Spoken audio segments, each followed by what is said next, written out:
So I'm speaking here on Edith Stein, and I start with one of those significant Jewish stories. Two elderly rabbis are talking about their impending deaths. And one of them expresses great anxiety about the judgment God will pass on his life. And so his friend, trying to understand his anxiety, asks, "Is it that you fear God will ask you at the judgment why you have not become another Moses or David?" And his friend replied, "No, I don't fear that God will hold me to that standard. What I fear is that God will ask me, why did you not become the person I created you to be?" Now you'll see right away how this story serves to introduce our philosophical reflection on the individuality proper to persons. Now the paper has, just to help you track it, 4 parts. I begin by explaining why individuality in persons is something different from and stronger than individuality in non-persons. In the second part, I offer a metaphysical reflection on this distinctly personal individuality of a human being, a reflection that comes to us from Edith Stein. In the third part, I want to provide some historical setting for Edith Stein's idea, and in the final part, I'll consider one challenging objection to her position and try to respond to it. Now, I am not yet sure that her position is entirely correct, though I strongly incline toward it, and I want to see how far I can go in defending it. So we begin with the first part of the paper. What is the measure of individuality proper to the human person? Let us distinguish between myself as a human being, or in other words, as an instance of human nature, and myself as this human person which I am. Now the difference is clear. As an instance of human nature, I am just like every other human being. Each of us is an instance of human nature. But as this human person, I am myself and no other. It follows that as an instance of human nature, I am replaceable by other instances of human nature. If I were to perish entirely, all that would be lost in the way of human nature could exist again in other instances of it. By contrast, as this individual person, I am absolutely irreplaceable. If I were to perish entirely as this individual person, no possible subsequent person could effect a replacement of me. But clearly we do not yet capture man as person simply by taking him as this individual person, because we can take any plant and animal in the same way. Thus, we can distinguish between a fish as an instance of a fish species and a fish as this individual fish. The difference between instance of a kind and this individual runs throughout all of nature. If we hope to define here the defining mark of persons, we will have to show something special about being this individual human being. And this is not difficult to show. Being this individual is of relatively little importance with plants and most animals, whereas being this individual is supremely important with persons. Let me explain.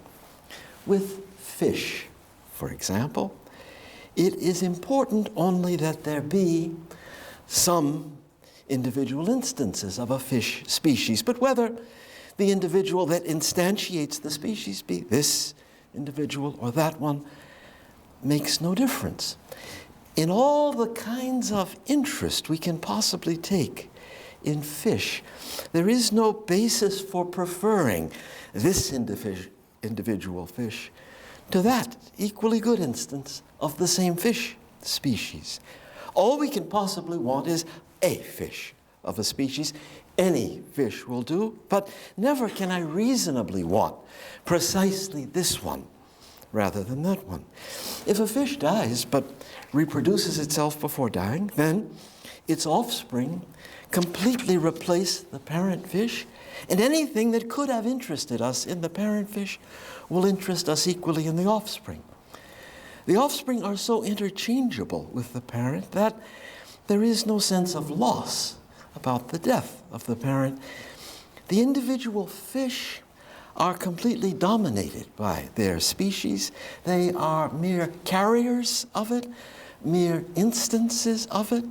This is what makes them interchangeable one with another, and makes it impossible for our interest in fish to fix on precisely this one here to the exclusion of all others of the same species. In other words, the interchangeability of the fish makes it impossible for us ever to take an interest in an individual fish all for its own sake. But with human persons, it is completely different. They are not dominated in the same way by the human species, but, as has often been said, each person stands, in a sense, above the human species. Or better, each contains something in excess of the human species, or contains some identity irreducible to the identity that we have as a human being. Consider the kinds of interests we can take in a human person. We can take an interest in one person that does not extend to others, but is an interest only in this one. If this one is my friend, then a replacement is absolutely out of the question. There is no one with whom he or she is interchangeable. I do not just want a friend of a certain description, but this one and no other. The death of a human person who was my friend inflicts a sense of loss that no subsequent human person can possibly annul. Thus, I say that being this individual means something entirely different when said of persons than when said of plants and animals. It takes on an entirely new significance that it never has in the sub-personal world. We can be more precise and say that an individual plant or animal, being simply a carrier of its plant or animal species, is an individual in a weak sense. Its individuality is weakened by the dominance of the plant or animal type.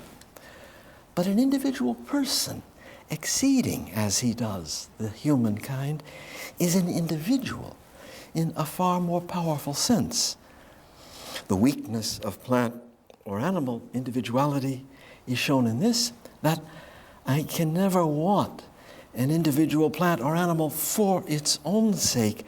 And the strength of personal individuality is shown in this, that a person can and ought to be wanted always for his or her own sake. One cannot begin to understand what a person is if one fails to grasp the abundance of individual being that we point to when we say something in excess of the humankind, something more than an instance or carrier of it. Karol Wojtyła understood this, and in fact, this thought, the very thought I'm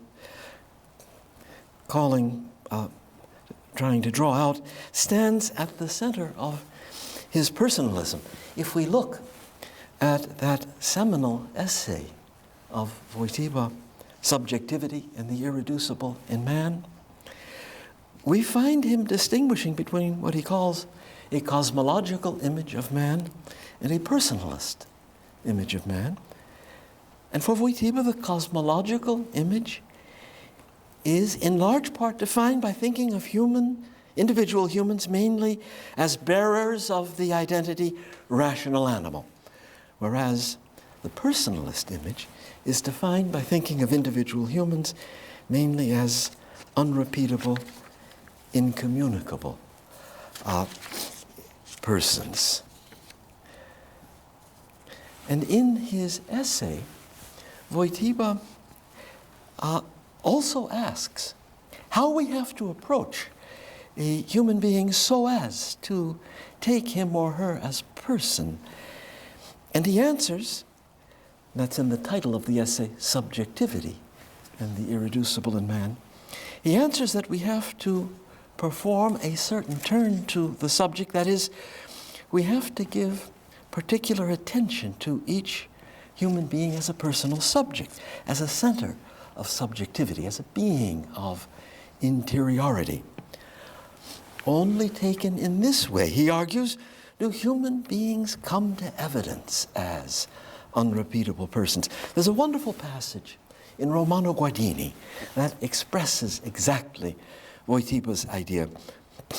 Guardini is considering the pragmatic way in which we typically relate to each other. We take another under the aspect of something that we need from him or her, thus in some way objectifying the other.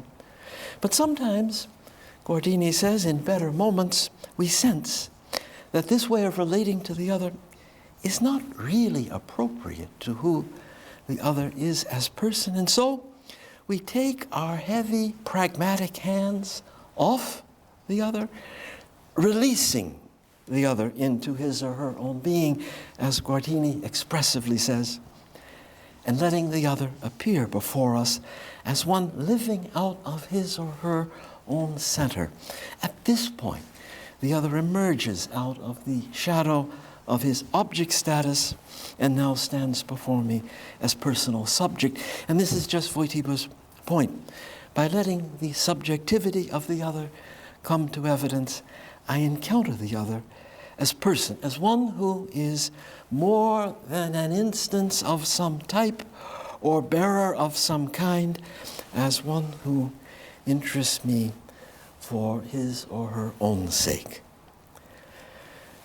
All right, that's the first part of my paper on this, you could say, eminent individuality of each human person that takes the form of this unrepeatability.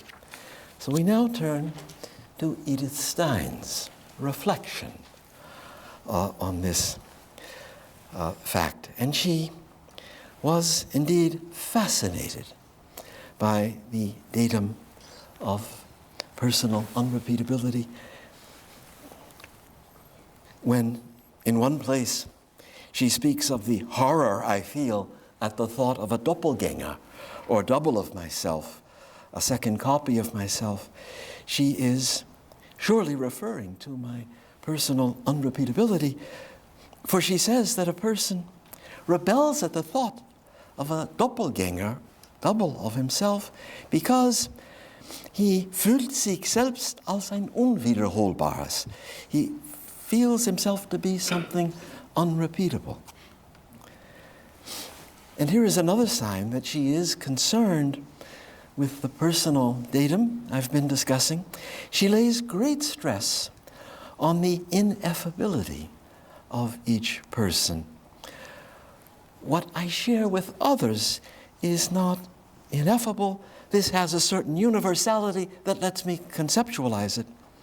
Thus, a certain personality type to which I and others belong can be put in words, but that which is unrepeatably mine and incommunicably mine lacks any such universality and therefore cannot be articulated conceptually. It is, she says, ein unaussprechliches, something unutterable. It is nicht allgemein fassbar, can't be grasped in general terms. since she lays such stress on this unutterability of the person, she can only be referring to personal unrepeatability, which is the very thing that defies this being conceived in general terms. So, I am convinced that she had in view and was taken by and fascinated by the very datum I started from. So now I come to the metaphysical teaching that she proposes for explaining this marvel of personal unrepeatability. She holds that the unrepeatable identity of a person is to be explained in terms of an individual essence, individualis Wesen, proper to that person, an individual essence that is over and above the common human essence found in all human beings. It is not enough, she says, to invoke the signate matter of the Thomists as a principle that individuates the common human essence, for then we get only instances of humanity, and the special unrepeatability of each human person goes unaccounted for. Only the individual personal essence explains what we have called above this surplus of being that makes the person. This individual essence, she says, is just as primordial as the common human essence, in the sense that it is given from the beginning and not acquired along the way. You or I do not acquire our human nature as we go, but have it from the beginning. And so with my individual essence, it too is part of that fundamental constitution from which I start. In one place, she articulates her position like this. She considers the view that, quote, each individual thing has its essence, but this essence is the same as that of all the other members of the same species, end quote. She then says that she cannot accept this view in the case of human persons. Quote, it seems to me that the essence of Socrates is found in his being Socrates, which includes his being human. And I hold that this essence differs not only numerically, but also by virtue of a special particularity from the essence of any other human being. And, quote, this special particularity is nothing other than the individual essence of Socrates. It's very interesting to see how Edith Stein expresses this thought in her very first publication, in her doctoral dissertation. I've been quoting up until now from her magnum opus, her metaphysical treatise on finite and eternal being, the final chapter of which contains her most mature thought on personal unrepeatability. But 20 years earlier, in her dissertation on empathy, she spoke of how, quote, a person has such and such a nature because he was exposed to such and such influences. Under other circumstances, he would have developed differently. There is something empirically fortuitous in this nature, end quote. Then she warns that human individuality cannot be entirely explained along these lines. She says, quote, I can think of Caesar in a village instead of in Rome, and can think of him transferred to the 20th century. Certainly, his historically settled individuality would then go through some changes, but just as surely, he would remain Caesar. End of the quote. When she goes on to speak here of the unchangeable kernel in the personal structure of Caesar, it is not difficult to see her aiming at that which she will later call das individuelle Wesen, or individual essence of each person.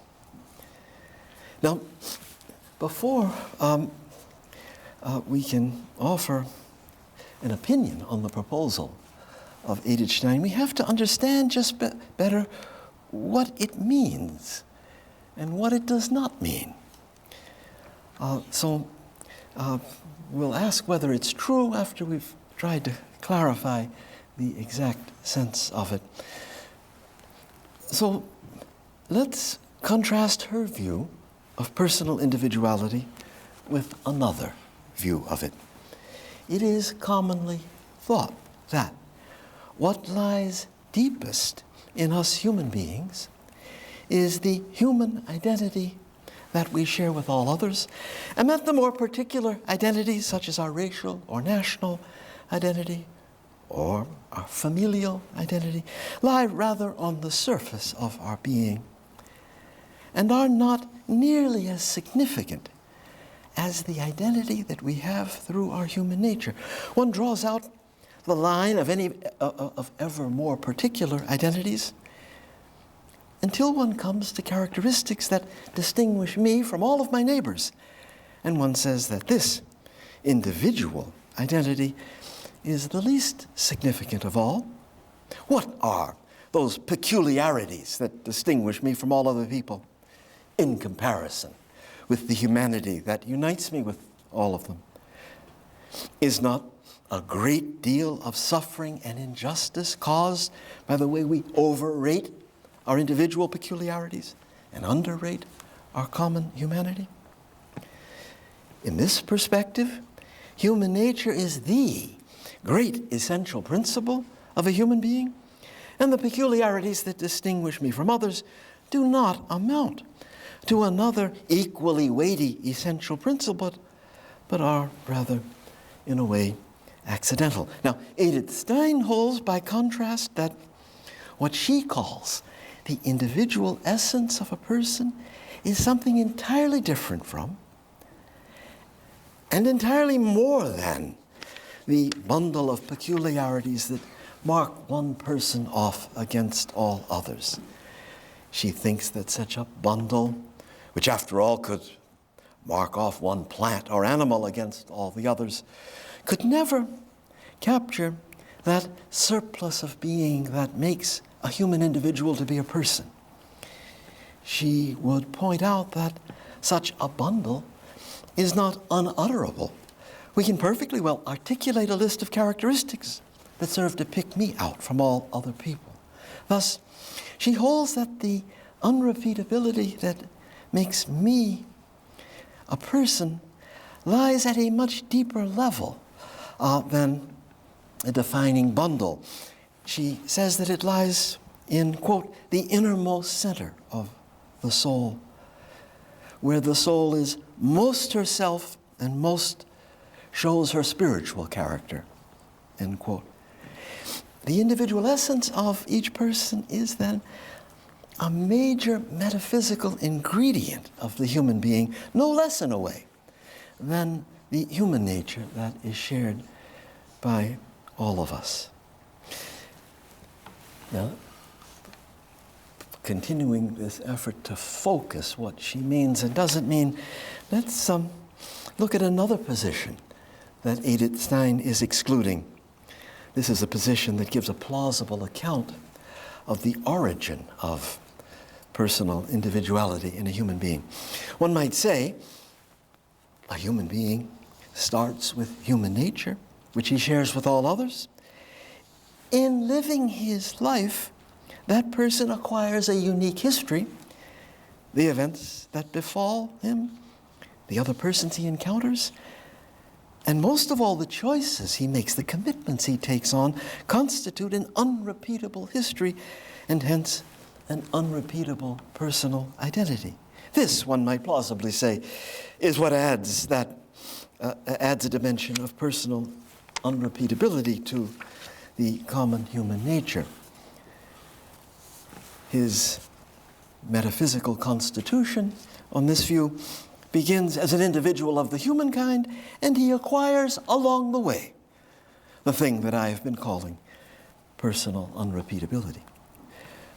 But Edith Stein holds that each of us has a personal individuality that is not acquired, but rather given from the beginning, given just as fundamentally as human nature is given. The process running from infancy through childhood and adolescence into adulthood is not the process of personal unrepeatability being constituted, but simply the process of it being awakened. Now I'll come in just a moment to her main reason for holding this. But one more preliminary on what is meant here.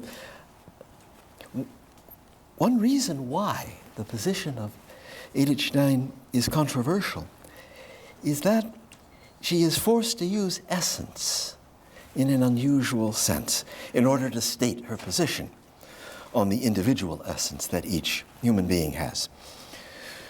We typically think of essence as a form communicable to many individuals. Thus, when we speak of our human essence, we say that all of us human beings share that essence, that it is common to us.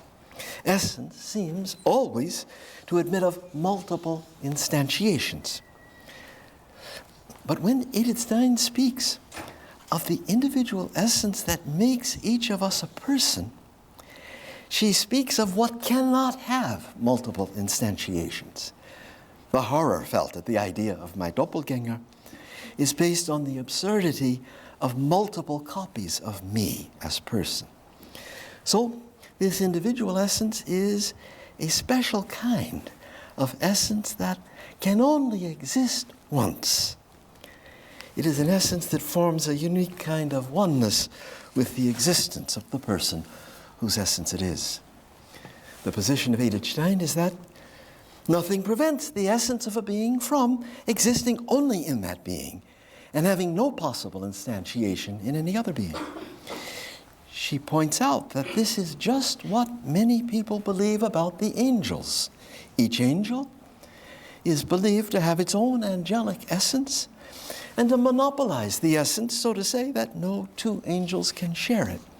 She holds, in effect, that human persons are more like angelic persons than previously thought, and that each human person has an individual personal essence, incommunicably his or her own. Now, if I've succeeded, a big if, in clarifying what this claim of Edith Stein means, it is natural to go on and ask, and what reason does she give for the truth of this claim? And various reasons can be gathered from her work, Finite and Eternal Being. I will just pick out one, as I think, particularly compelling reason. She says that most persons do not get very far in recognizing and fulfilling their individual essence. Ihr Innerstes und Eigenstes bleibt ihnen meist verborgen, that which is most interior to them and most their own usually remains hidden to them. And she continues, it is veiled by that coding which individual human nature has acquired in the course of a life under the influence of social conventions, end quote. She seems to mean that social conventions and patterns of conformity tend to obscure the unique personal essence of a person, to obscure it even in the eyes of the person himself. I think of myself merely as one who fulfills a social role, and others see in me nothing more than that. Edith Stein then, having mentioned this danger of losing touch, as it were, with one's real self, quotes the line in the book of Revelation that says, "To him who conquers I will give a white stone with a new name written on the stone, which no one knows except him who receives it." And she says that this new name expresses the innermost essence of the recipient, excuse me, I'm quoting her again, expresses the innermost essence of the recipient and discloses to him or her the mystery of their being hidden in God, end of quote. The name calls him back to his true self, which he or she hardly knew in their earthly lives. And so the argument here is this: if my individual essence can be obscured like this, can be only partly known even to me, then it must be something more than I just acquire by the experience of life. It is something like an ideal for me to achieve rather than just the factual result of my life experiences. It precedes my life experiences rather than results from them. So she argues. And it's worth mentioning here that the argument of Edith Stein, I think, can be strengthened by a kindred thought in Max Scheler, who also defended the idea that each person has an individual essence.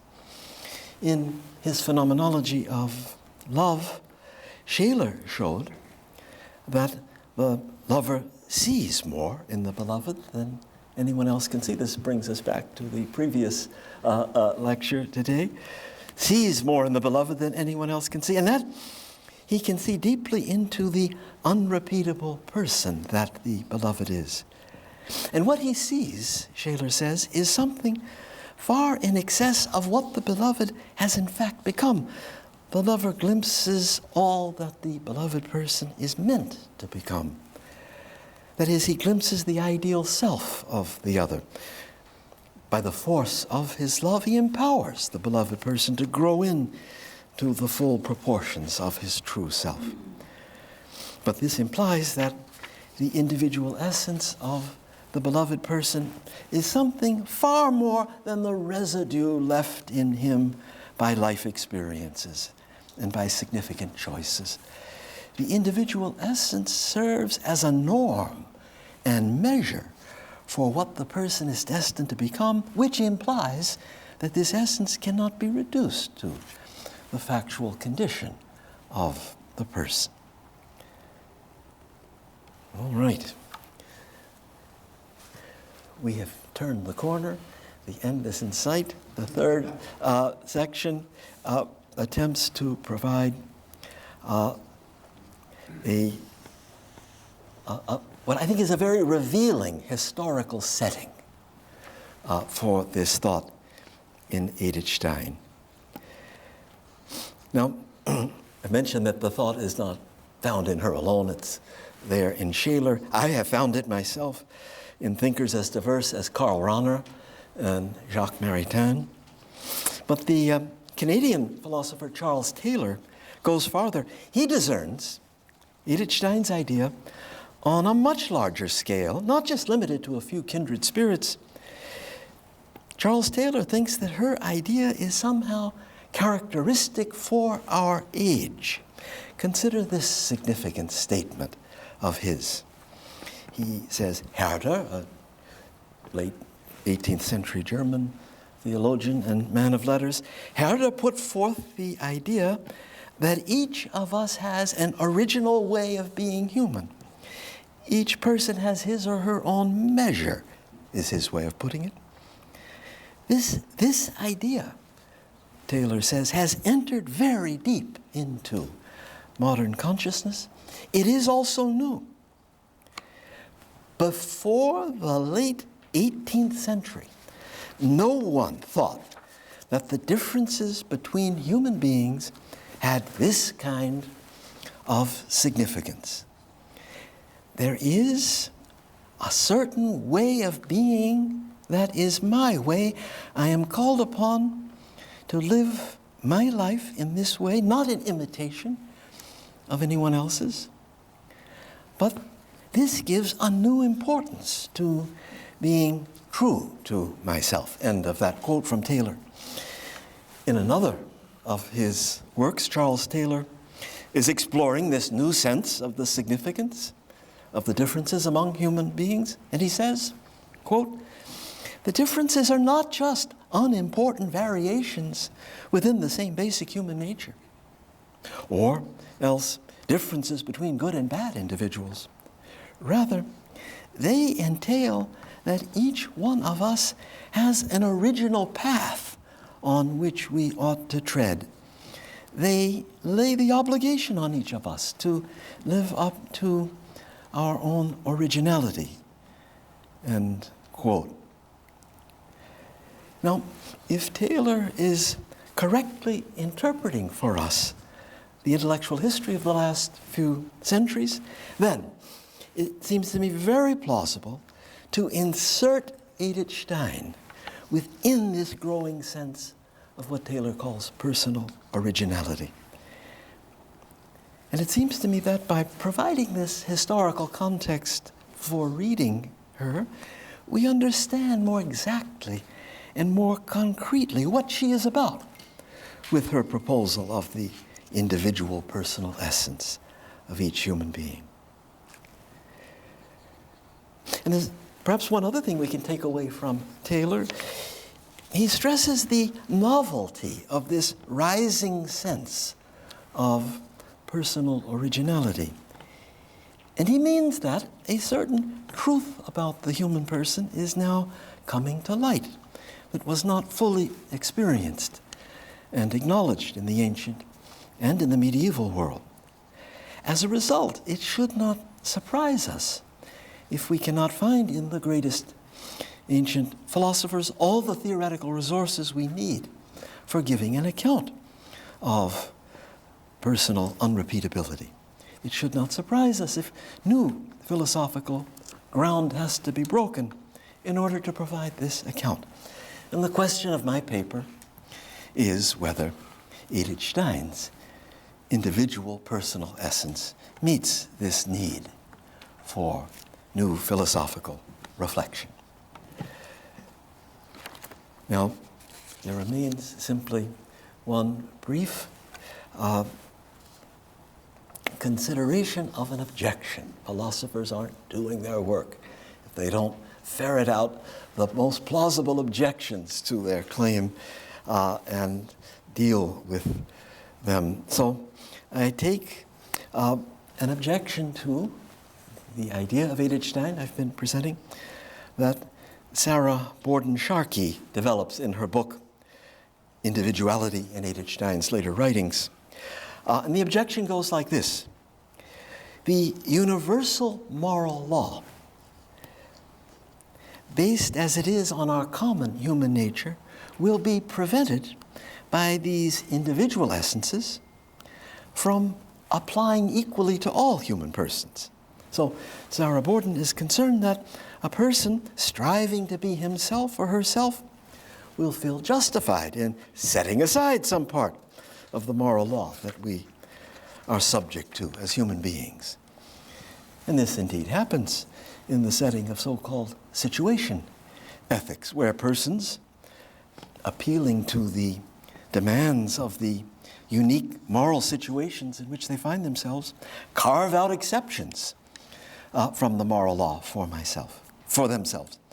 So if my pursuit of my personal essence can lead me to take liberties with the universal moral law, then there seems to be something fundamentally wrong with the very idea of an individual essence. Now, I would respond like this. It is certainly true that Edith Stein's idea has ethical consequences that she did not articulate. It was, above all, Max Scheler who articulated them when he developed the original idea of a moral call or even a moral vocation that is rooted in the individual essence of a person. Scheler said, following in the footsteps of thinkers like Herder, that a person may be called to some action or some way of life just because he is the unrepeatable person he is, and not because the action or way of life is binding on every human being. But, and this is the heart of my response to the objection, these personal moral calls, especially as Shaler presents them, never violate universal norms. Shaler said they presuppose universal norms and call for actions that go beyond all that the universal norms require. They represent a dimension of the moral life built on and added to the moral life that binds all human beings in the same way. They represent, you could say, a personalist enrichment of the moral life, not a subversion of its universality. And furthermore, to complete my response to the objection, the personal essence of each person is embedded in the common human nature in a way that prevents persons from turning against our common nature and the morality grounded in it. For we can express the unrepeatability of persons, and Edith Stein does this, in terms that presuppose a common nature, as when she says that each human person expresses his or her individual essence by living our common human nature in his or her unrepeatable way. You see, this adverbial way of expressing the personal essence inserts it from the beginning within our common nature and avoids even the appearance of letting it fall outside of our common nature. And in this way, we avoid even the appearance of these personal moral calls ever contradicting the moral law. So let us return to the Jewish story from which I began, and to the rabbi who fears hearing from God on the last day. Why didn't you become the person I created you to be? Is this rabbi not acknowledging his unique personal essence as a norm for God's judgment of his life? And does this not make eminent Jewish and Christian sense? Does it not also make personalist sense? Thank you.